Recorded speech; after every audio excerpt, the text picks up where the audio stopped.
Dans les archives secrètes de l'abbaye de Sainte-Clotilde, un document daté de 1806 porte une inscription qui glaça le sang de celui qui la découvrit. Sœur Marguerite de Beaumont n'est jamais partie. Elle n'a jamais quitté ses murs. Son corps repose encore parmi nous, et avec lui, les preuves d'une vérité que des familles entières ont payé pour faire disparaître.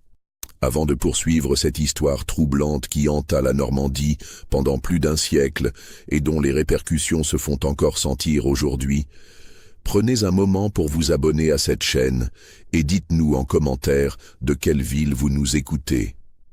Votre présence nous accompagne dans ces récits sombres du passé français, où la vérité a parfois mis des siècles à émerger de l'ombre. L'année 1689 marquait une époque de tensions religieuses profondes en France. Louis XIV avait révoqué l'édit de Nantes 4 ans plus tôt, déclenchant une vague de persécutions contre les protestants et renforçant l'emprise du catholicisme sur le royaume. Dans cette atmosphère de surveillance religieuse stricte, les monastères et couvents devenaient des refuges, mais aussi des prisons dorées pour ceux qui s'y trouvaient enfermés. La moindre déviation religieuse était sévèrement punie et l'Église catholique jouissait d'un pouvoir presque absolu sur la vie spirituelle et sociale du royaume. L'abbaye de Sainte-Clotilde se dressait majestueusement dans la campagne normande, à 3 lieues de Rouen, sur un promontoire dominant la vallée de la Seine.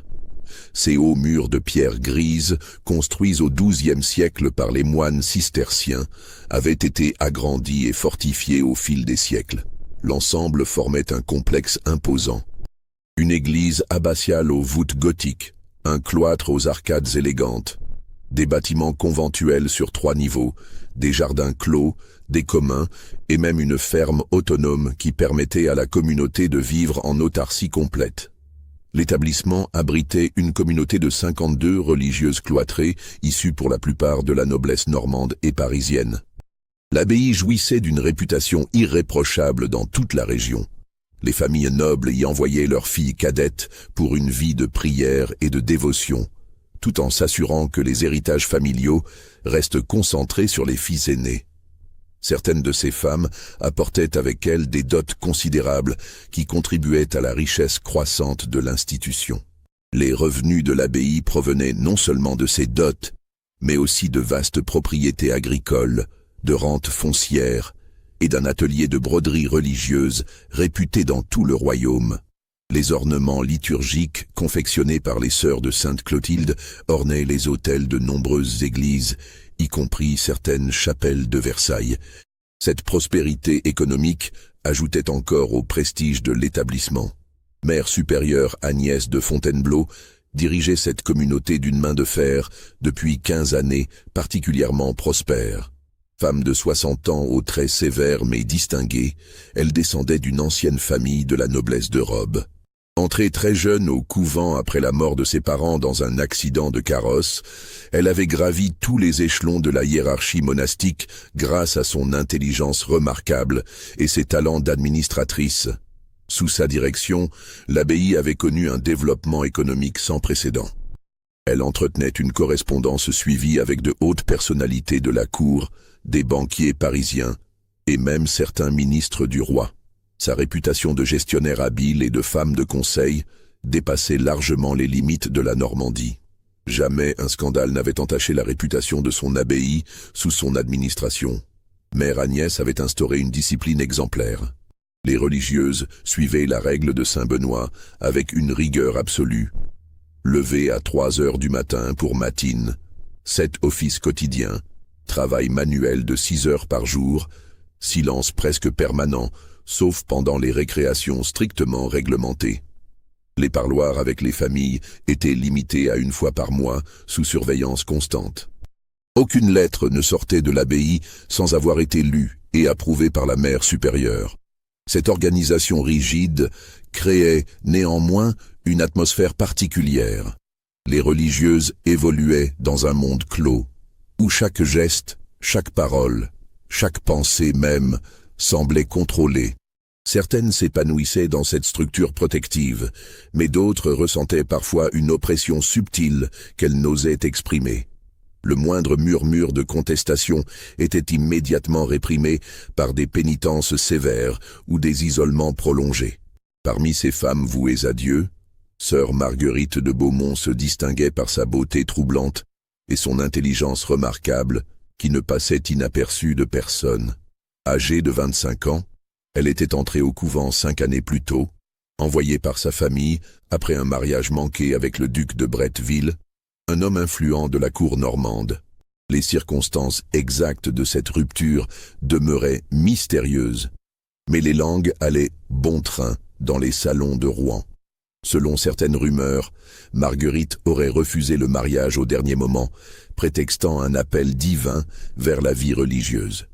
D'autres versions, plus scabreuses, évoquaient un scandale étouffé, une liaison compromettante ou même une grossesse cachée.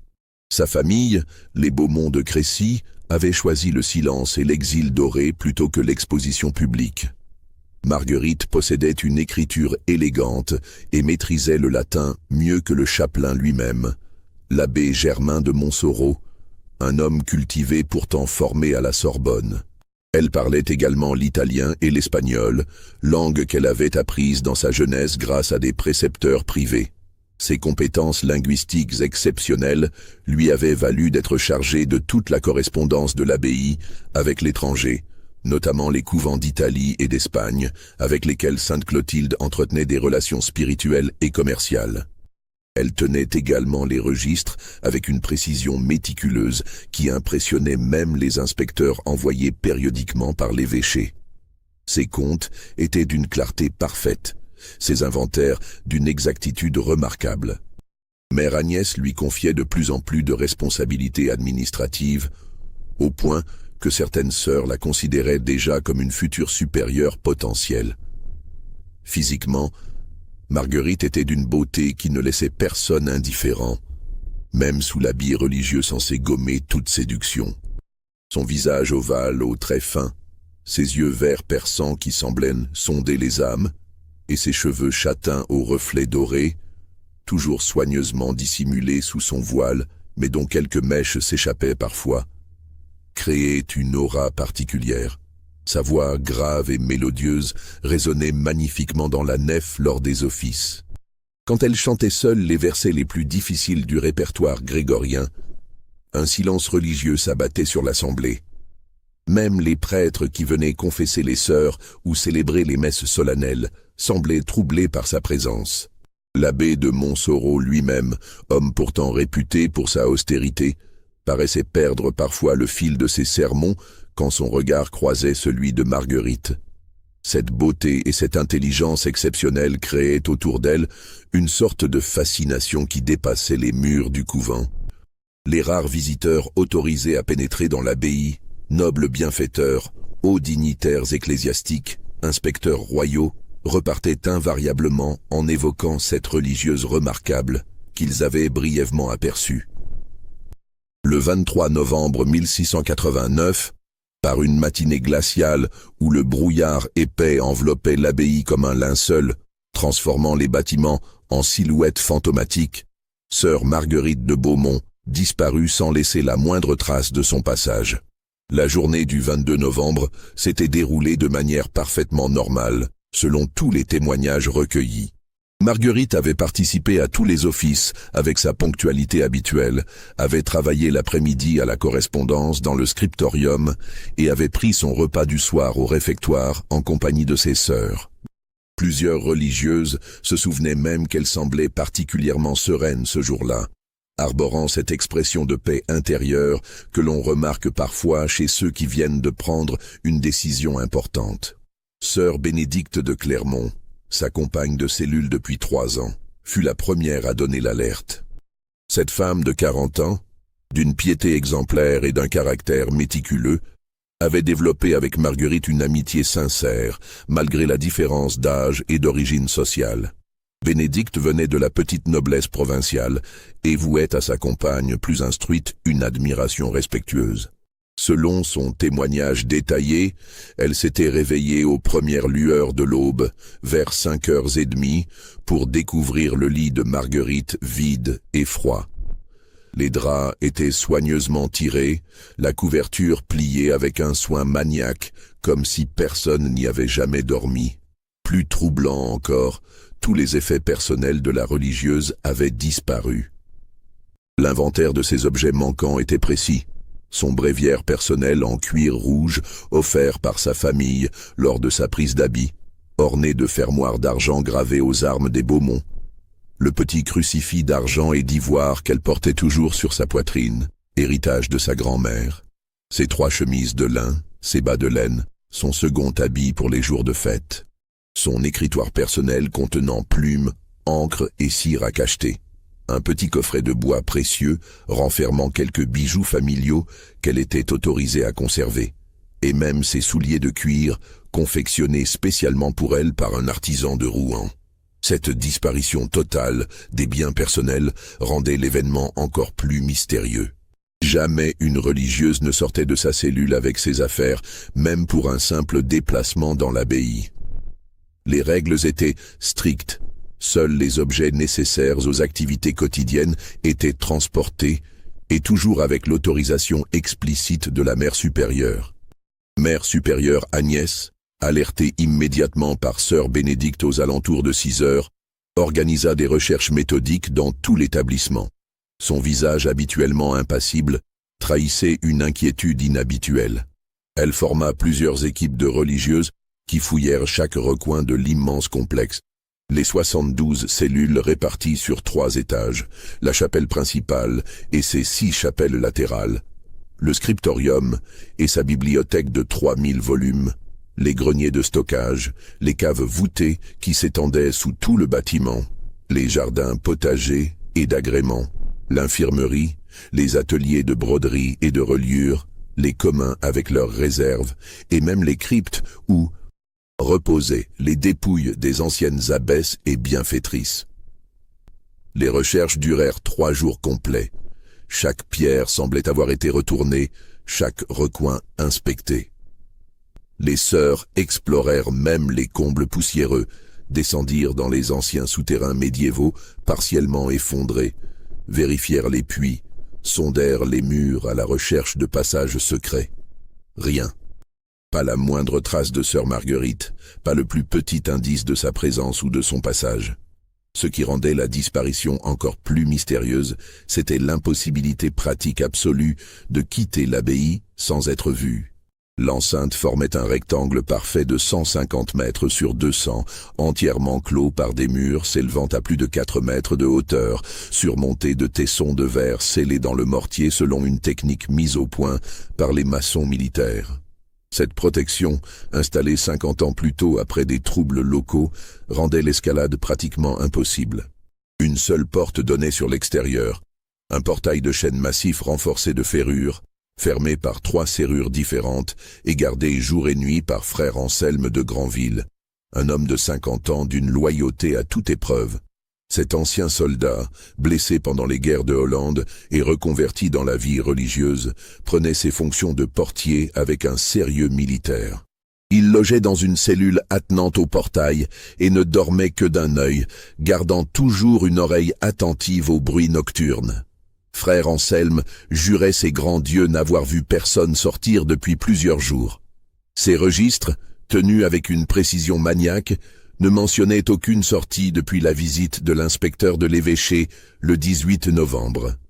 Il conservait d'ailleurs les 3 clés du portail dans un coffret personnel dont lui seul connaissait la combinaison.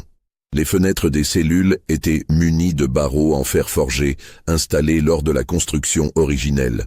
Celle du rez-de-chaussée, bien que moins haute, demeurait trop petite pour permettre le passage d'un adulte. Les ouvertures ne mesuraient que 60 cm de largeur pour 80 de hauteur.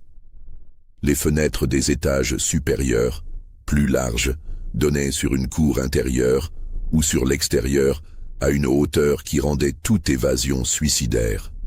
Un système de surveillance discrète mais efficace régissait d'ailleurs la vie de l'abbaye. Certaines sœurs, choisies pour leur discrétion et leur loyauté envers mère Agnès, avaient pour mission informelle de signaler tout comportement inhabituel parmi leurs compagnes. Cette surveillance mutuelle, présentée comme une forme de charité chrétienne destinée à aider les sœurs en difficulté spirituelle, créait un réseau d'informations qui rendait pratiquement impossible tout mouvement clandestin. Mère Agnès convoqua chaque religieuse individuellement pour un interrogatoire serré qui se déroula dans son bureau personnel, une pièce austère mais imposante, située au 2e étage du bâtiment principal. Les murs étaient recouverts de portraits d'anciennes abbesses, créant une atmosphère solennelle et légèrement intimidante. Un grand crucifix d'ébène dominait la pièce, tandis qu'une fenêtre donnait sur la cour d'honneur permettait de surveiller les allées et venues. Ces entretiens, menés avec la rigueur d'un procès canonique, révélèrent une troublante unanimité. Toutes affirmaient n'avoir rien vu, rien entendu d'inhabituel cette nuit-là. Sœur Marguerite s'était couchée normalement après complice vers 21h, suivant scrupuleusement la routine habituelle. Elle avait participé à la prière du soir avec son recueillement coutumier, sans manifester la moindre agitation. Plusieurs détails émergèrent néanmoins de ces interrogatoires. Sœur Catherine de Vaucelles, qui dirigeait l'atelier de broderie, mentionna que Marguerite semblait plus sereine que d'ordinaire depuis quelques jours, comme si elle avait trouvé la paix après une longue période de troubles intérieurs. Cette observation intrigua Mère Agnès, qui n'avait remarqué aucun signe de perturbation chez sa protégée. Sœur Geneviève de Rambouillet, l'une des plus anciennes de la communauté, évoqua une conversation qu'elle avait eue avec Marguerite 3 jours avant la disparition. La jeune femme lui avait posé des questions étranges sur l'histoire de l'abbaye, s'intéressant particulièrement aux religieuses qui avaient quitté l'établissement au cours des décennies précédentes. Ces questions avaient surpris sœur Geneviève, car Marguerite n'avait jamais manifesté d'intérêt pour l'histoire locale. L'abbé Germain de Montsoreau, chapelain de l'abbaye, apporta un élément troublant. Selon lui, Marguerite était venue le voir en confession le 20 novembre, soit 3 jours avant sa disparition. Sans pouvoir révéler le contenu de cette confession, il indiqua que la jeune femme semblait portée par une résolution nouvelle et qu'elle avait demandé des prières particulières pour avoir la force d'accomplir la volonté divine. Sœur Bénédicte, interrogée plus longuement en raison de sa proximité avec la disparue, fournit des détails plus précis sur les derniers jours de sa compagne de cellule. Marguerite avait effectivement semblé différente depuis 1 semaine environ. Elle dormait mal, se réveillait souvent en pleine nuit pour prier silencieusement et passait de longs moments à contempler un petit médaillon qu'elle conservait dans son coffret personnel. Un bijou que Bénédicte n'avait jamais remarqué auparavant. Plus troublante encore, Marguerite avait commencé à poser des questions subtiles sur la disposition des bâtiments, s'intéressant notamment aux anciens passages qui reliaient autrefois l'abbaye à l'extérieur. Elle avait même évoqué les légendes locales, selon lesquelles des souterrains secrets permettaient aux moines cisterciens de l'époque de se déplacer discrètement pendant les périodes troubles. L'abbesse fit appeler le bailli de Rouen, maître Pierre Fournier, un homme pragmatique de 55 ans, habitué aux affaires délicates, impliquant le clergé. Sa réputation de discrétion et d'efficacité en faisait le recours habituel des institutions religieuses confrontées à des problèmes embarrassants. Fournier arriva à l'abbaye le 26 novembre, accompagné de son greffier et de 2 hommes d'armes. Sa première impression fut celle d'un établissement parfaitement ordonné, où rien ne semblait pouvoir troubler la sérénité apparente. Mais son expérience lui avait appris que cette façade impeccable cachait parfois les secrets les mieux gardés. Ses investigations durèrent 3 jours. Il interrogea de nouveau chaque religieuse, vérifia l'état des serrures, examina les murs d'enceinte, descendit dans les caves et les cryptes, et même sonda certaines sections de murailles à la recherche de passages dissimulés. Son expertise de magistrat lui permettait de détecter les mensonges et les omissions, mais il ne trouva rien de suspect dans les témoignages recueillis. Une seule anomalie attira son attention. En examinant le registre des entrées et sorties tenues par frère Anselme, il remarqua que plusieurs pages correspondant aux semaines précédant la disparition avaient été arrachées avec soin. Quand il questionna le portier à ce sujet, Celui-ci prétendit avoir renversé de l'encre sur ces pages et les avoir retirées pour maintenir la propreté du registre. L'explication était plausible, mais l'absence de traces d'encre sur les pages suivantes intrigua le magistrat. Après cette enquête minutieuse, Fournier ne put que constater l'évidence troublante. Sœur Marguerite de Beaumont s'était volatilisée comme si la terre l'avait engloutie, dans un lieu apparemment hermétiquement clos et sous la surveillance constante d'une communauté religieuse disciplinée. Les semaines qui suivirent la disparition furent marquées par un silence pesant qui s'abattit sur l'abbaye comme une chape de plomb, transformant imperceptiblement l'atmosphère de la communauté. Mère Agnès avait donné des consignes strictes lors d'un chapitre exceptionnel réunissant toutes les religieuses. Aucune ne devait mentionner l'incident à l'extérieur, sous peine d'exclusion immédiate de la communauté. Ce qui se passe entre ces murs sacrés doit y rester, répétait-elle lors de chaque chapitre hebdomadaire, ses yeux gris acier balayant l'assemblée pour s'assurer que le message était bien compris. Notre réputation, construite au fil des siècles, ne doit pas être ternie par des spéculations malveillantes. Sœur Marguerite a choisi sa voie, respectons son choix et n'en parlons plus. Mais les secrets ont une façon particulière de suinter à travers les pierres les plus épaisses et les volontés les plus fermes. Les domestiques qui apportaient les provisions 3 fois par semaine, le boulanger du village, le marchand de tissus, les fermiers des environs, commencèrent à remarquer une atmosphère différente. Les religieuses chargées des achats semblaient plus tendues, moins bavardes.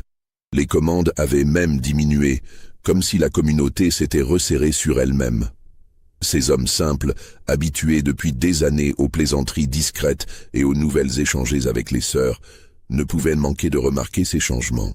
Leurs épouses, leurs voisins, les habitués des tavernes locales furent bientôt au courant qu'il se passait quelque chose d'inhabituel à Sainte-Clotilde. Les familles des religieuses commencèrent également à poser des questions embarrassantes. Pourquoi ne recevait-elle plus de nouvelles de sœur Marguerite? Ses lettres, habituellement si régulières, elle écrivait à sa famille tous les 15 jours avec une ponctualité remarquable, avaient cessé d'arriver brutalement. Sa sœur aînée, Marie-Charlotte de Beaumont, épouse du comte de Bretteville, envoya plusieurs courriers inquiets à l'abbaye. Mère Agnès développa alors une version officielle des événements, soigneusement élaborée pour répondre à ces questions pressantes. Selon cette version, sœur Marguerite avait ressenti un appel mystique particulièrement puissant vers une vie de contemplation plus stricte. Elle avait demandé à être transférée dans un monastère de contemplative pure, probablement chez les Clarisses d'un couvent des Pyrénées réputé pour son austérité exceptionnelle. Cette explication présentait l'avantage de flatter l'orgueil familial. Avoir une fille devenue une mystique remarquable était plutôt honorable, tout en justifiant l'absence totale de nouvelles. Ces couvents de contemplatives observaient effectivement des règles de silence si strictes que toute correspondance avec l'extérieur était interdite. L'histoire satisfit temporairement les curiosités familiales, mais des questions demeuraient pour les esprits les plus pointilleux. Comment expliquer que la famille de Beaumont n'ait reçu aucune notification officielle de ce transfert? Pourquoi l'évêché, interrogé discrètement par un cousin chanoine de la cathédrale de Rouen, ne semblait-il au courant de rien? Et surtout, pourquoi l'abbaye des Pyrénées, contactée par des voies détournées, affirmait-elle n'avoir reçu aucune nouvelle pensionnaire depuis plus d'1 an? Ces incohérences n'échappèrent pas à tous, mais l'influence de Mère Agnès et la réputation impeccable de l'abbaye dissuadaient les investigations trop poussées. De plus, remettre en question la parole d'une abbesse respectée revenait à s'attaquer à l'institution religieuse elle-même, démarche dangereuse en ces temps de surveillance étroite de l'orthodoxie catholique. Au fil des mois, l'atmosphère de l'abbaye changea imperceptiblement mais profondément. Les religieuses parlaient moins pendant les récréations autorisées, priaient avec une ferveur qui ressemblait parfois à de la despération, évitaient certains couloirs sans raison apparente. Plusieurs sœurs demandèrent à changer de cellule, prétextant des courants d'air, des bruits nocturnes ou des impressions pénibles qu'elles ne parvenaient pas à expliciter clairement. La cellule qu'avait partagée Marguerite demeura vide pendant près d'1 an, malgré l'arrivée de nouvelles postulantes. Mère Agnès prétextait des travaux de réfection, mais aucun ouvrier ne fut jamais vu dans cette partie du bâtiment. Sœur Bénédicte fut relogée dans une cellule individuelle, privilège rare qu'elle n'avait jamais demandé et qui ne lui apportait apparemment aucune satisfaction. Sœur Bénédicte, justement, développa une nervosité chronique qui inquiéta l'infirmière de l'abbaye. Elle sursautait au moindre bruit, dormait mal malgré les tisanes de verveine et de valériane, perdait l'appétit au point que sa santé commença à en souffrir. Ses mains tremblaient parfois pendant les offices, et sa voix se brisait quand elle devait chanter seule certains versets. Lors des confessions hebdomadaires avec l'abbé de Montsoreau, elle répétait des phrases énigmatiques qui troublaient profondément le prêtre. « Je sais qu'elle est encore là, mon père. Je la sens parfois, la nuit. Elle me regarde depuis les ombres. Elle essaie de me dire quelque chose, mais je n'arrive pas à comprendre. » L'abbé, homme cultivé mais superstitieux comme beaucoup de son époque, commença à s'interroger sur la nature exacte de ces visions. Relevaient-elles de troubles spirituels, de manifestations mystiques ou de simples hallucinations provoquées par le chagrin? Il consulta discrètement d'autres prêtres de sa connaissance, mais leurs avis divergeaient. D'autres religieuses commencèrent à rapporter des phénomènes étranges. Sœur Anne de Conflans, chargée du nettoyage de la chapelle, trouvait parfois des cierges allumés le matin alors qu'elle était certaine de les avoir éteints la veille. Sœur Marie de Pontoise, responsable de la bibliothèque, découvrait régulièrement des livres ouverts sur le pupitre de lecture, toujours aux mêmes pages, celles qui traitaient de la résurrection des morts et du jugement dernier. Sœur Thérèse de Rouilly, qui s'occupait des jardins, remarqua que certaines fleurs semblaient pousser avec une vigueur anormale à un endroit précis du potager, près du mur sud. Cette zone, auparavant peu fertile, produisait maintenant des roses d'une beauté exceptionnelle qui fleurissaient même en plein hiver, phénomène que son expérience de jardinière ne parvenait pas à expliquer. Ces incidents, pris isolément, pouvaient paraître anodins, mais leur accumulation créait une atmosphère troublante qui affectait progressivement toute la communauté. Mère Agnès elle-même semblait parfois distraite pendant les offices, perdant le fil de ses oraisons ou fixant d'un air absent certains points de la chapelle. L'hiver 1690 apporta son lot d'épreuves supplémentaires à l'abbaye déjà fragilisée par les événements mystérieux. Une épidémie de fièvre typhique frappa durement la région normande, n'épargnant ni les paysans, ni la noblesse. L'abbaye, malgré ses murs et sa relative autarcie, ne put échapper totalement au fléau. La maladie emporta d'abord sœur Marguerite de Coulommiers, une religieuse de 70 ans qui dirigeait l'infirmerie depuis 20 ans. Puis ce fut le tour de sœur Clotilde de Montclair, l'ancienne bibliothécaire âgée de 65 ans, femme cultivée qui connaissait l'histoire de l'abbaye mieux que quiconque. En l'espace de 6 semaines, 4 religieuses âgées succombèrent à l'épidémie, créant un vide douloureux dans la hiérarchie informelle de la communauté. Dans ce contexte de deuil et d'angoisse sanitaire, les défenses psychologiques de certaines religieuses s'affaiblirent. C'est alors que de nouveaux éléments troublants émergèrent, comme si la mort elle-même libérait des secrets longtemps enfouis. Sœur Clotilde de Montclair, sur son lit de mort, dans les dernières heures d'agonie où la fièvre lui donnait parfois une lucidité surnaturelle, avait confié des paroles énigmatiques à sa remplaçante, sœur Agnès de Touraine. « Cherchez dans les registres de 1654, ma fille. Il y a eu d'autres disparitions avant Marguerite. Regardez aussi 1638 et 1621. Mère Agnès sait, elle a toujours su. Les anciens documents, dans la section interdite, derrière les traités de théologie. Ces révélations, chuchotées dans le secret de l'infirmerie, pendant que Mère supérieure était occupée aux funérailles des autres victimes de l'épidémie, électrisèrent sœur Agnès de Touraine. Cette femme de 40 ans, entrée au couvent après un veuvage précoce, possédait un caractère déterminé et un esprit analytique qui l'avait naturellement porté vers la gestion de la bibliothèque. Profitant des désorganisations causées par l'épidémie, elle décida d'explorer systématiquement les archives de l'abbaye. Cette investigation clandestine lui prit plusieurs semaines, menée par bribes pendant les heures de nuit où elle prétextait des insomnies pour se rendre dans la bibliothèque. Ce qu'elle découvrit la glaça d'effroi et confirma ses pires pressentiments. En 1654, soit 36 ans plus tôt, une religieuse nommée sœur Élisabeth de Varennes avait effectivement mystérieusement disparu. Les circonstances, consignées dans un registre que la poussière et l'humidité avaient partiellement détérioré, présentaient des similitudes troublantes avec le cas de Marguerite. Disparition nocturne, absence totale de traces, effets personnels volatilisés. Le registre mentionnait que sœur Élisabeth, âgée de 23 ans, était d'une beauté remarquable et d'une intelligence exceptionnelle. Elle s'occupait de la correspondance de l'abbaye et parlait plusieurs langues. Sa famille, les Varennes de Tancarville, avait d'abord exprimé des inquiétudes, puis s'était mystérieusement tue après une entrevue avec l'abbesse de l'époque, mère Jeanne de Beauvais. Plus troublant encore, en remontant méthodiquement dans les archives, sœur Agnès de Touraine découvrit d'autres cas similaires. En 1638, sœur Marie-Catherine de Rohan avait rejoint un couvent de contemplatives sans laisser d'adresse.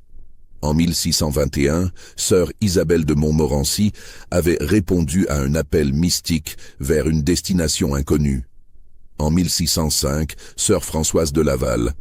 Un modèle sinistre se dessinait avec une régularité qui ne pouvait être fortuite. Environ tous les 15 à 20 ans, une religieuse de l'abbaye Sainte-Clotilde disparaissait sans laisser de traces. Toutes étaient jeunes, entre 20 et 30 ans. Toutes étaient décrites comme d'une beauté remarquable. Toutes étaient intelligentes, cultivées, issues de familles nobles. Toutes avaient été envoyées au couvent par leur famille pour des raisons qui n'étaient jamais clairement explicitées dans les documents officiels. Sœur Agnès de Touraine remarqua également une constante troublante. Ces disparitions survenaient toujours pendant les mandats d'abbesses particulièrement prospères économiquement.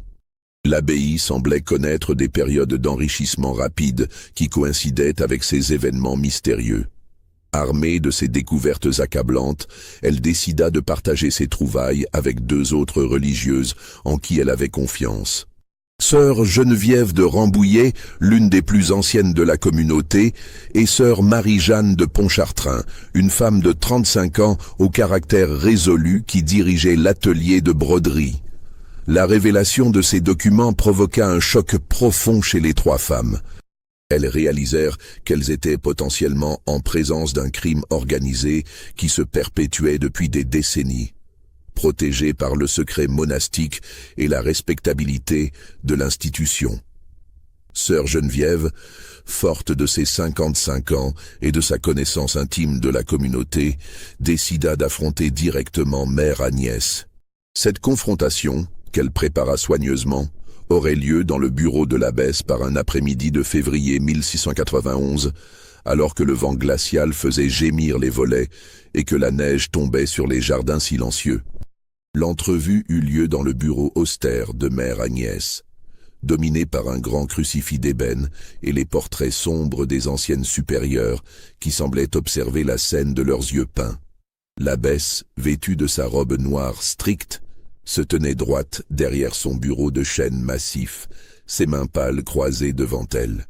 « Ma mère », commença sœur Geneviève d'une voix qu'elle s'efforçait de maintenir ferme, « nous avons trouvé des documents troublants dans les archives de notre abbaye, des mentions de religieuses qui ont disparu au fil des décennies, dans des circonstances qui ressemblent étrangement à celles de notre pauvre sœur Marguerite. » Le visage de mère Agnès se figea imperceptiblement.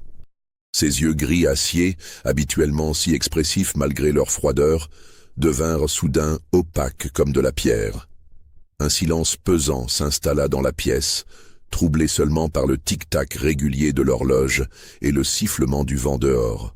« Les archives de cette abbaye, ma fille, » répondit-elle finalement d'une voix parfaitement contrôlée, « contiennent de nombreux documents anciens, couvrant plus de 5 siècles d'existence. Certains sont incomplets, d'autres reflètent des périodes troublées où les registres n'étaient pas tenus avec la rigueur que nous connaissons aujourd'hui. Il faut se garder d'interpréter des coïncidences comme des patterns significatifs. Mais ces disparitions, ma mère, insista sœur Geneviève, elles suivent un schéma trop régulier pour être fortuites. Toujours des jeunes femmes, toujours dans des circonstances identiques, toujours suivies du même silence. Il n'y a aucun schéma, coupa sèchement l'abbesse, sa voix se durcissant légèrement. Il y a eu des transferts vers d'autres établissements, des départs volontaires pour des vocations plus strictes, des décès parfois mal documentés durant les épidémies ou les troubles politiques. Cette abbaye a traversé les guerres de religion, les épidémies de peste, les conflits avec les protestants, les troubles de la Fronde. Nos archives reflètent cette histoire mouvementée, pas un mystérieux complot. Mère Agnès se leva de son fauteuil, sa haute silhouette se découpant contre la fenêtre où la neige continuait de tomber. Elle fit quelques pas vers les portraits de ses prédécesseuses, comme pour chercher leur soutien silencieux.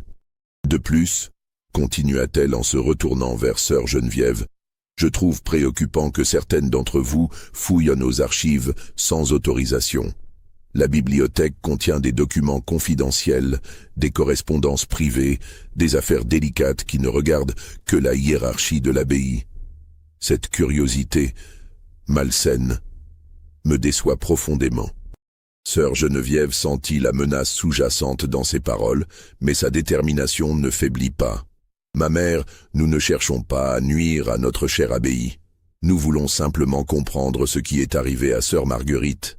Et si d'autres ont connu le même sort, sœur Marguerite a choisi sa voie, répliqua fermement mère Agnès. Comme d'autres avant elle ont choisi la leur. Dieu appelle parfois ses servantes vers des chemins que nous ne comprenons pas immédiatement. Notre rôle n'est pas de questionner ses desseins, mais de les accepter avec humilité. L'abbesse retourna à son bureau et fixa sœur Geneviève avec une intensité glaciale qui fit frissonner la religieuse. « Ma chère enfant », reprit-elle d'une voix plus douce, mais où perçait une fermeté inflexible, « je comprends votre trouble face à la disparition de notre pauvre Marguerite. Le chagrin peut parfois égarer notre jugement et nous faire voir des mystères là où il n'y en a pas. Mais parfois, il vaut mieux accepter les épreuves que la Providence nous envoie, plutôt que de chercher des explications qui n'apporteraient que souffrance et confusion. » Elle marqua une pause, laissant ses paroles faire leur effet. « Je compte sur votre sagesse et votre obéissance pour mettre fin à ces investigations, et pour conseiller à vos compagnes de se consacrer à leurs devoirs spirituels plutôt qu'à des spéculations vaines. L'abbaye traverse une période difficile avec cette épidémie. Nous avons besoin d'unité, pas de division. » Sœur Geneviève comprit qu'elle était congédiée, mais aussi que sa démarche avait alerté mère Agnès. En sortant du bureau, elle croisa le regard de l'abbesse et y lut une détermination qui la glaça. Elle venait de passer une ligne invisible, et les conséquences de cette transgression ne tardèrent pas à se manifester. L'été 1691 marqua un tournant dramatique dans l'atmosphère de l'abbaye, comme si l'affrontement entre sœur Geneviève et mère Agnès avait libéré des forces jusqu'alors contenues. Plusieurs incidents troublants vinrent perturber la routine monastique et alimenter les soupçons grandissants des religieuses qui avaient découvert les archives compromettantes. D'abord, il y eut l'incident de la crypte qui ébranla même les sœurs les plus sceptiques.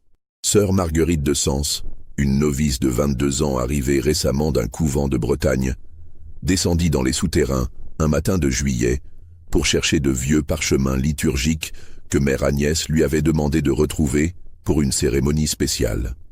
La crypte de Sainte-Clotilde s'étendait sous toute la surface de l'église abbatiale, formant un dédale de couloirs voûtés et de salles funéraires où reposaient les dépouilles des anciennes abbesses et des bienfaitrices de l'établissement. L'endroit, éclairé seulement par quelques torches et des chandelles, était naturellement lugubre, mais sœur Marguerite de Sens était une jeune femme courageuse, habituée aux tâches difficiles. Elle redescendit en courant moins d'une heure plus tard, le visage livide, les mains tremblantes, haletante comme si elle avait affronté le diable en personne. Selon son témoignage bouleversant, elle avait entendu des gémissements étouffés provenant de derrière le mur du fond de la crypte, dans une section où aucune sépulture n'était censée se trouver. Ce n'étaient pas les gémissements d'un mort, répétait-elle en sanglotant dans les bras de sœur Geneviève.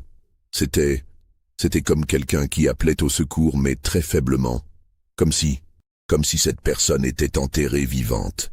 Cette révélation sema la panique parmi les religieuses qui avaient découvert les documents compromettants. Sœur Geneviève, sœur Agnès de Touraine et sœur Marie-Jeanne décidèrent de descendre ensemble, vérifier ces allégations troublantes, emmenant avec elles 2 autres sœurs pour témoigner. Quand les 5 femmes redescendirent dans la crypte, munies de torches et de lanternes, elles ne trouvèrent rien d'anormal au premier examen. Mais sœur Agnès de Touraine, qui possédait des connaissances en architecture grâce à son défunt époux ingénieur, remarqua immédiatement une anomalie frappante. Le mortier entre certaines pierres du mur du fond était effectivement plus récent que le reste de la construction. La couleur était différente, la texture moins patinée par le temps.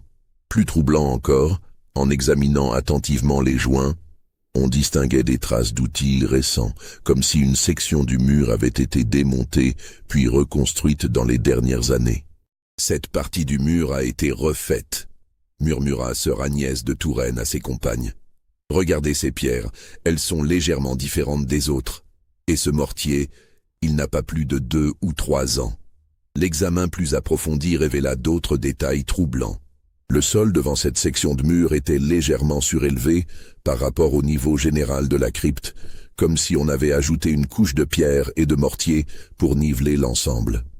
Des traces de chaux blanches maculaient encore discrètement le bas du mur, révélant des travaux de maçonnerie récents.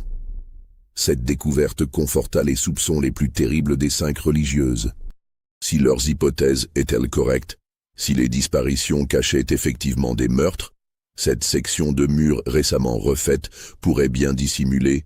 Elles n'osaient formuler cette pensée jusqu'au bout. Quelques jours plus tard, un second incident vint renforcer leurs craintes. Sœur Agnès de Touraine, qui s'occupait du potager depuis qu'elle avait remplacé l'ancienne jardinière décédée de l'épidémie, fit une découverte macabre en retournant la terre près du mur sud de l'enceinte.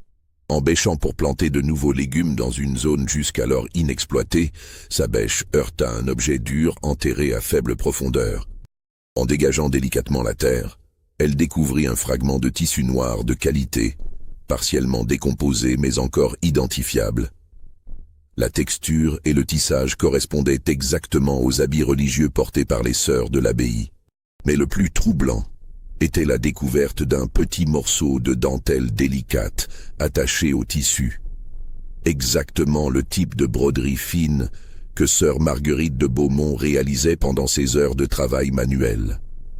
Cette dentelle, d'un motif particulier représentant des fleurs de lys entrelacées, était la signature artistique de la disparue.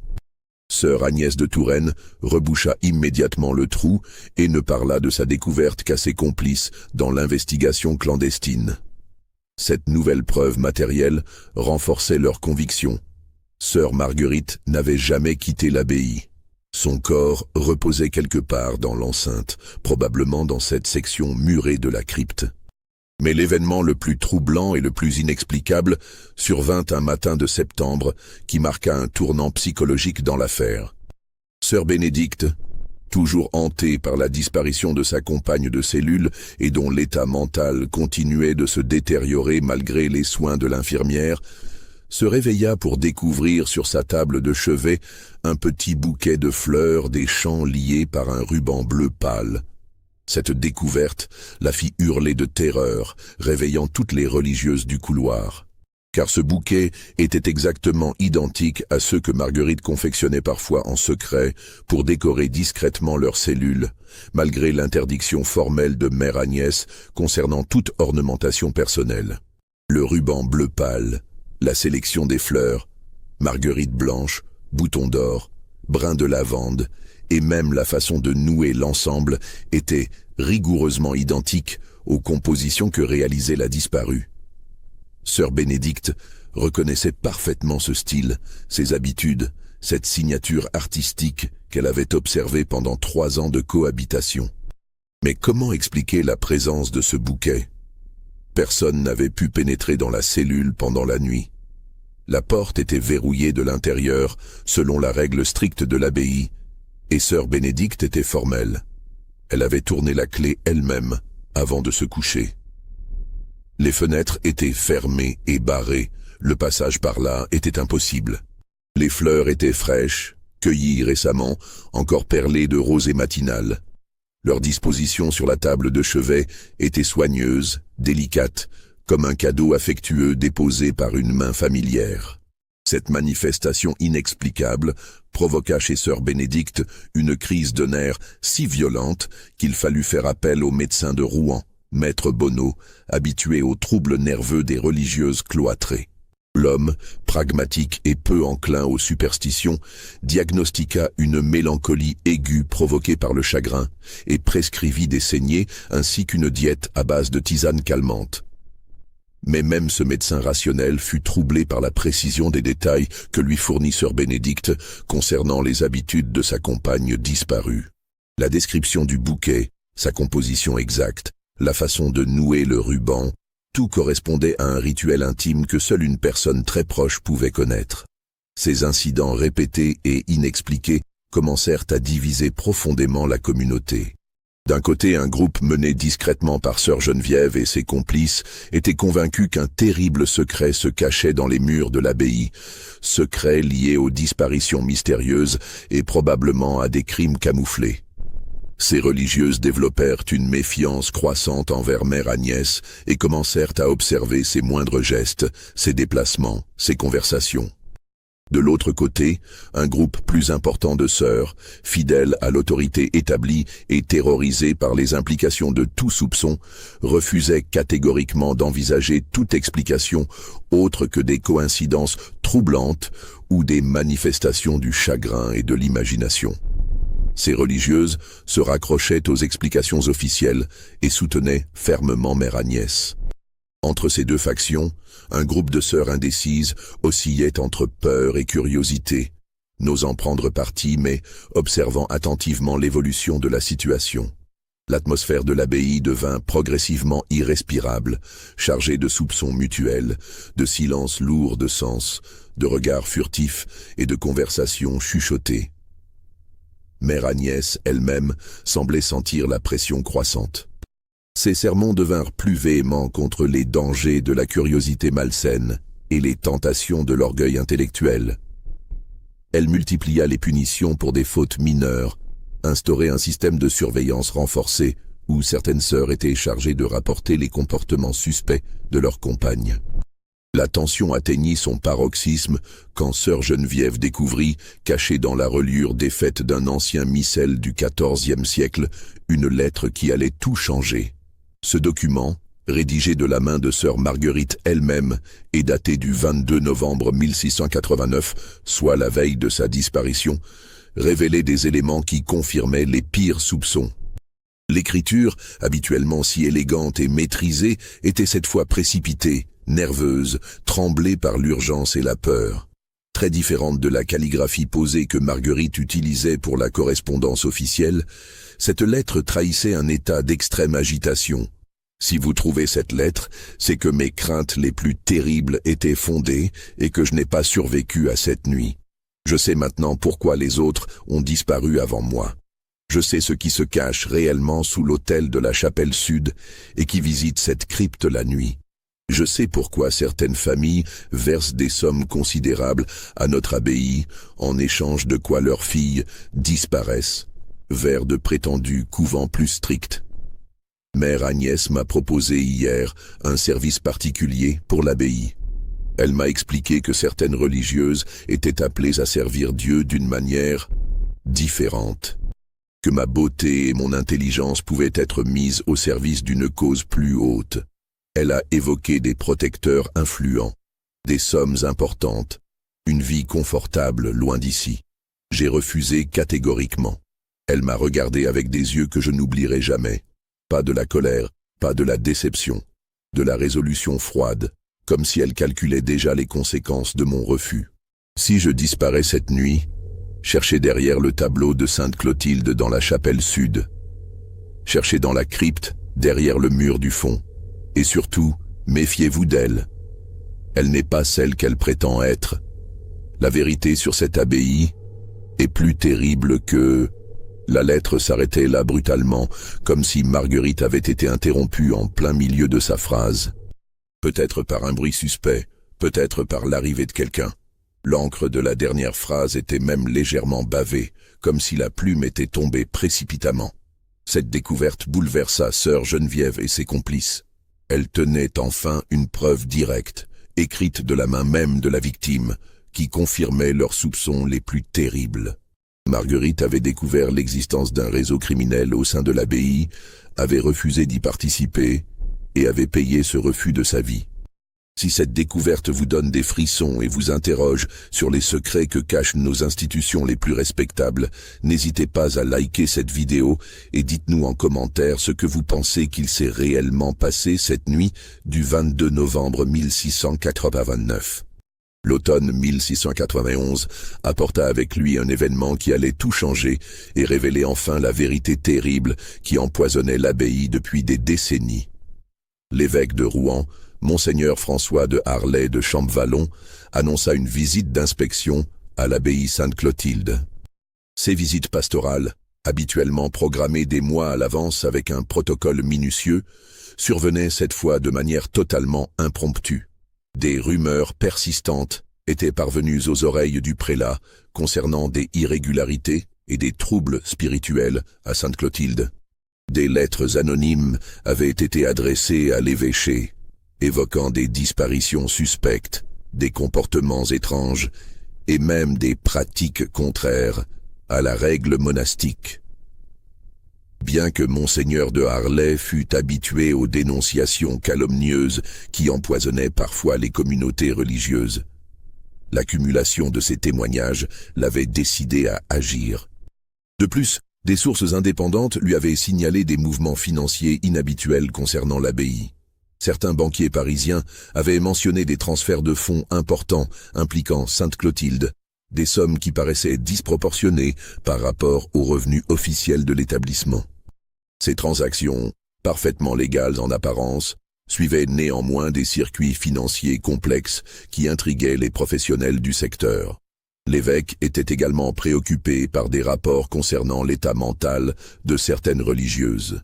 Le médecin de Rouen, maître Bonneau, avait discrètement fait savoir que plusieurs sœurs de Sainte-Clotilde présentaient des troubles nerveux inhabituels, des symptômes qu'il avait rarement observés dans d'autres communautés monastiques. Mère Agnès reçut la nouvelle de cette visite impromptue avec un calme apparent qui impressionna même ses détractrices. Mais plusieurs religieuses observatrices remarquèrent qu'elle semblait avoir vieilli de 10 ans en une seule journée. Ses traits s'étaient creusés, des cernes sombres marquaient ses yeux et ses mains, habituellement si fermes, tremblaient légèrement quand elle tenait ses papiers. Dans les heures qui suivirent l'annonce, Mère Agnès multiplia les réunions privées avec les sœurs les plus anciennes de la communauté, celles dont la loyauté était absolue et qui connaissaient certains secrets de l'administration abbatiale. Ces entretiens confidentiels se déroulaient dans son bureau personnel, derrière des portes soigneusement verrouillées, et duraient parfois plusieurs heures. Elle ordonna également un grand nettoyage de l'abbaye, qui dépassa largement les préparatifs habituels pour une visite épiscopale. Des zones normalement interdites furent scrupuleusement récurées. Les caves les plus profondes, certaines sections de la crypte, des greniers que personne n'avait visités depuis des années. Des ouvriers extérieurs furent même appelés pour des travaux de maçonnerie urgents dans les souterrains. Plus troublante encore, Mère Agnès fit brûler de nombreux documents dans la cheminée de son bureau. Pendant 3 nuits consécutives, les religieuses purent voir de la fumée s'échapper du conduit, et certaines, passant près du bureau, percevaient l'odeur caractéristique du parchemin qui se consume. Quand sœur Geneviève osa demander des explications, l'abbesse répondit sèchement qu'elle mettait de l'ordre dans des archives obsolètes. La veille de la visite épiscopale, sœur Geneviève prit la décision la plus audacieuse de sa vie monastique. Accompagnée de sœur Agnès de Touraine et de sœur Marie-Jeanne, elle décida d'explorer enfin la chapelle sud pendant la nuit pour vérifier les indications laissées par Marguerite dans sa lettre testamentaire. La chapelle sud était un petit oratoire annexe, rarement utilisé pour les offices ordinaires, dédié à Sainte Clotilde, patronne de l'abbaye. Cette construction du XIVe siècle, ajoutée au plan original de l'église abbatiale, servait principalement pour les messes privées et les dévotions particulières des bienfaiteurs. Son isolement relatif et sa fréquentation réduite en faisaient un lieu idéal pour dissimuler des secrets. Au centre de cette chapelle trônait un autel de marbre noir importé d'Italie, surmonté d'un retable précieux représentant Sainte Clotilde en prière. Le tableau, œuvre d'un maître flamand du XVe siècle, était considéré comme l'un des joyaux artistiques de l'abbaye.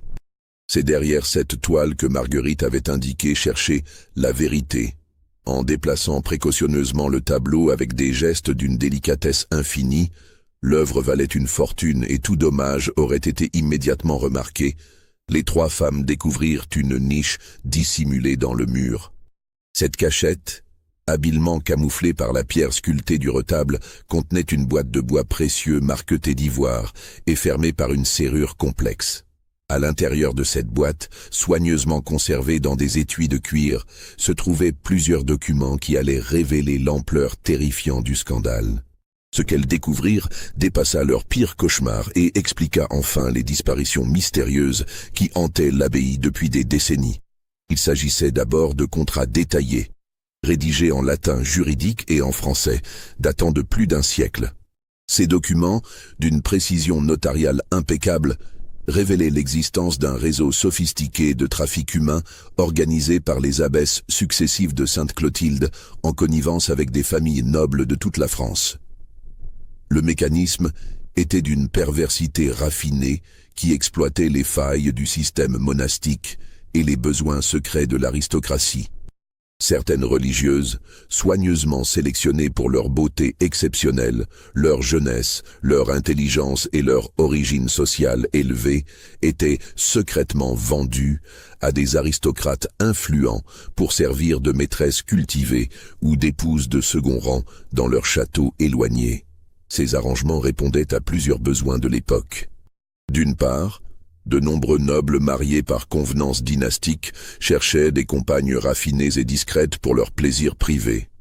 D'autre part, certaines familles aristocratiques désiraient se débarrasser de filles encombrantes, trop intelligentes, trop indépendantes ou compromises par des scandales, tout en évitant l'opprobre public d'un renvoi ou d'un déshéritage.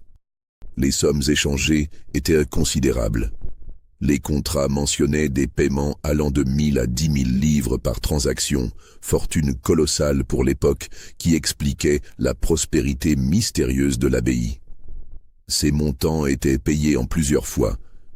Un acompte lors de la réservation de la religieuse, le solde lors de la livraison, et parfois des rentes annuelles pour garantir le silence éternel de l'institution. La paperasse révélait également un réseau de complicité qui s'étendait bien au-delà de l'abbaye. Des nobles de la cour de Versailles, des banquiers parisiens, des magistrats corrompus, même certains prélats, participaient à ce trafic ou le protégeaient en échange de bénéfices financiers ou politiques. Les noms cités dans ces documents auraient pu ébranler les fondements de l'aristocratie française. Mais le plus choquant restait à découvrir. Au fond de la boîte se trouvait un carnet personnel tenu par Mère Agnès elle-même, détaillant méticuleusement ses transactions des 20 dernières années. Ce registre secret, rédigé dans une écriture soignée mais codée, listait les marchandises, terme utilisé pour désigner les religieuses, leurs caractéristiques, leurs prix et leur destination finale. Le nom de sœur Marguerite y figurait avec une mention qui glaça le sang des trois femmes. Marchandises exceptionnelles. Demande forte de 3 acquéreurs potentiels. Offre jusqu'à 8000 livres. Refus catégorique de la marchandise. Solution définitive adoptée le 23/11/1189. Dépenses 50 livres pour discrétion du maçon. Localisation crypte nord, 5e dalle depuis l'est. Cette notation administrative, d'un cynisme glacial, confirmait le pire. Mère Agnès tenait une comptabilité précise de ces crimes comme s'il s'agissait d'opérations commerciales ordinaires. Le terme « solution définitive » ne laissait aucun doute sur le sort réservé à celles qui refusaient de participer à ce trafic ignoble.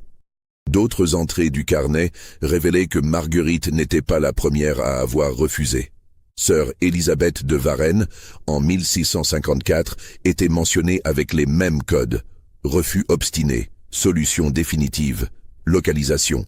Crypte nord, troisième dalle depuis l'ouest. Sœur Marie-Catherine de Rohan, en 1638. Menace de révélation, solution définitive, localisation. Jardin sud, sous le rosier blanc.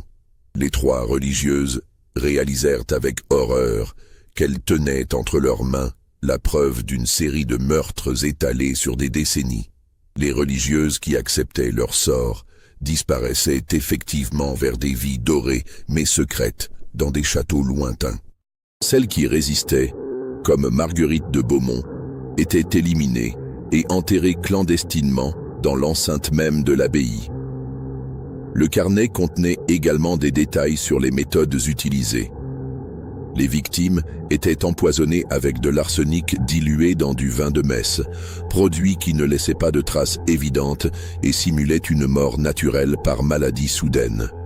Les corps étaient ensuite enterrés la nuit dans des fosses préparées à l'avance, généralement dans la crypte ou dans des coins isolés des jardins.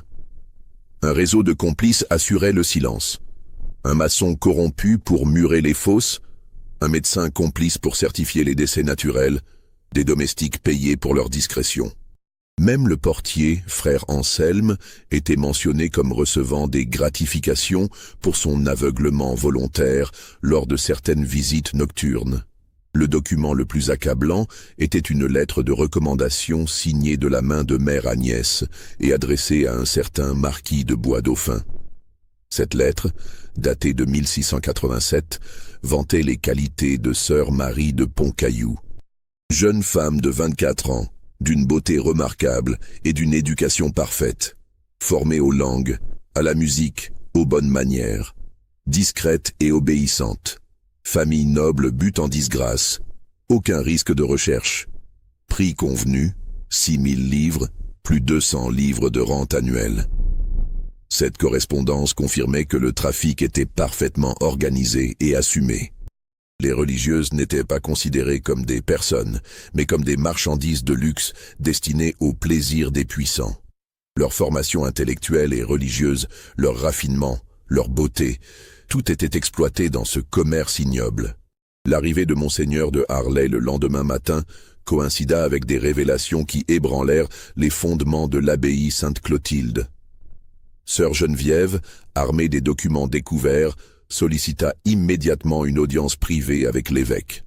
Le prélat, homme de 60 ans, aux traits sévères mais justes, écouta les accusations avec un mélange d'incrédulité et d'horreur grandissante. Quand sœur Geneviève lui présenta les contrats et le carnet personnel de Mère Agnès, son visage se durcit. « Ces accusations sont d'une gravité extrême, ma fille. Si elles s'avéraient fondées, nous serions face à des crimes qui dépassent l'entendement. » Confrontée aux preuves accablantes, Mère Agnès nia d'abord catégoriquement, puis tenta de minimiser son rôle, prétendant avoir été contrainte par des puissances supérieures qu'elle ne pouvait nommer. Mais ces explications ne convainquirent personne. L'évêque ordonna une perquisition complète de l'abbaye. C'est dans la crypte nord que se confirma la véritable horreur. En soulevant la 5e dalle depuis l'est, comme l'indiquait le carnet, les enquêteurs découvrirent les restes de sœur Marguerite de Beaumont, enveloppée dans son habit religieux avec son bréviaire et son crucifix. L'examen approfondi révéla 6 autres sépultures clandestines. 13 religieuses avaient été assassinées sur 70 ans, toutes pour avoir refusé de participer au trafic organisé par les abbesses successives. Le procès qui s'ensuivit fit scandale dans toute la France. L'enquête révéla un réseau de corruption impliquant de hautes personnalités, nobles de la cour, banquiers parisiens, magistrats corrompus, même certains prélats. Mère Agnès de Fontainebleau fut condamnée à mort et exécutée en place publique à Rouen le 15 mai 1692. Plusieurs complices parmi les religieuses furent condamnés à la prison à vie. L'abbaye Sainte-Clotilde fut dissoute ses biens confisqués, ses bâtiments partiellement détruits. Mais l'histoire ne s'arrêta pas là. Les familles impliquées déployèrent toute leur influence pour étouffer l'affaire. La plupart des documents du procès disparurent mystérieusement des archives judiciaires. Les témoins commencèrent à se rétracter ou à mourir dans des circonstances suspectes. En quelques années, l'affaire de l'abbaye Sainte-Clotilde était devenue un murmure, puis un silence complet. Les nouveaux propriétaires du domaine rasèrent les derniers vestiges et construisirent un château à leur place. En 1806, alors que Napoléon réorganisait l'administration française, un notaire de Rouen nommé Maître Dubois fut chargé de classer les archives religieuses confisquées pendant la Révolution. C'est en triant des centaines de documents entassés dans les caves de l'ancien évêché qu'il tomba sur une malle scellée portant l'inscription « Affaire Sainte-Clotilde, confidentielle ». À l'intérieur, Dubois découvrit les véritables archives du procès de 1692, cachées par des complices pour éviter leur destruction. Mais surtout, il trouva un document final qui révélait l'ampleur réelle du scandale. Il s'agissait d'une confession complète de Mère Agnès, rédigée dans sa cellule la veille de son exécution. Dans ce texte de 23 pages, l'ancienne abbesse détaillait non seulement ses crimes, mais révélait que le réseau s'étendait à plus de 30 monastères et couvents à travers la France. Plus terrifiante encore, elle mentionnait que certains clients du réseau occupaient des positions éminentes à la cour de Versailles, y compris dans l'entourage proche du roi Soleil. C'était cette protection qui avait permis au système de perdurer pendant plus d'un siècle. Selon cette confession, plus de 300 religieuses avaient été victimes du trafic sur une période de 120 ans. Celles qui acceptaient leur sort disparaissaient effectivement vers des vies dorées mais secrètes. Celles qui résistaient, comme Marguerite de Beaumont, étaient éliminées.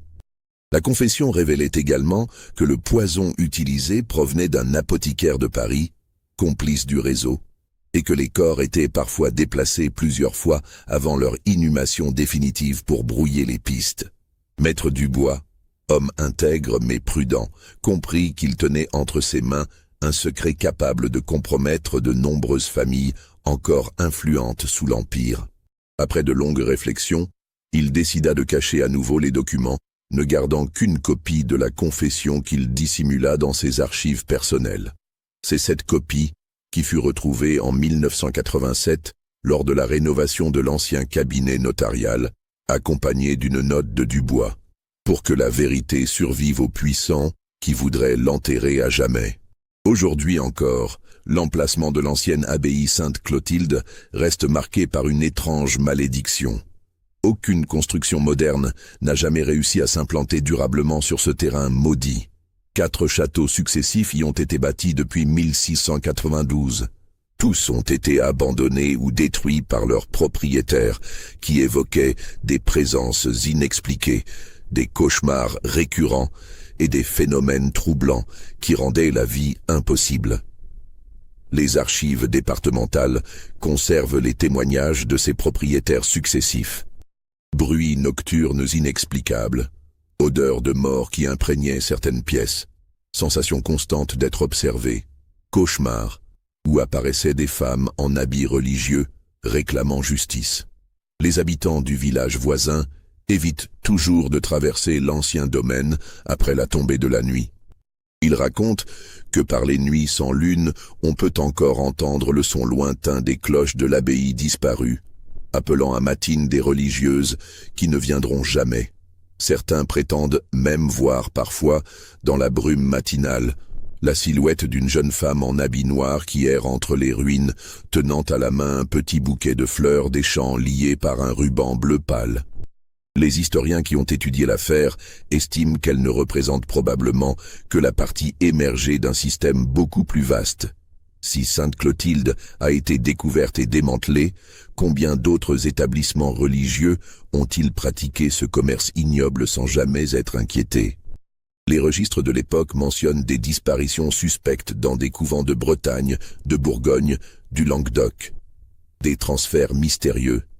Des religieuses qui répondaient à l'appel divin vers des destinations inconnues. Des familles qui cessaient brusquement de donner des nouvelles de leurs filles. La vérité sur l'affaire Sainte-Clotilde éclaire d'un jour sinistre certains aspects méconnus de l'Ancien Régime. La corruption institutionnelle, l'exploitation des femmes, la complicité entre pouvoirs religieux et temporels, l'impunité des puissants face aux crimes les plus odieux. Vous venez d'entendre l'une des histoires les plus sombres et les plus secrètes de l'histoire religieuse française.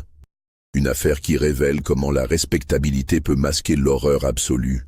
Comment le silence peut devenir complice du crime, comment la vérité peut mettre plus d'un siècle à triompher de l'oppression. Mais une question demeure, troublante et lancinante. Combien d'autres Marguerites de Beaumont reposent encore dans l'ombre de nos vieilles pierres? Combien de secrets similaires dorment dans les archives oubliées de nos institutions les plus respectables? Combien de vérités attendent encore leur résurrection après des siècles de silence forcé? Croyez-vous que tout a été révélé sur cette affaire? Pensez-vous que de tels réseaux ont pu exister ailleurs, dans d'autres établissements, d'autres époques? Dites-le nous en commentaire. Abonnez-vous à cette chaîne pour d'autres mystères sombres de l'histoire française et partagez cette histoire avec ceux qui apprécient les secrets enfouis du passé. Car après tout, comme l'écrivait Maître Dubois en 1806, la vérité a parfois besoin de plusieurs siècles pour finalement triompher du silence.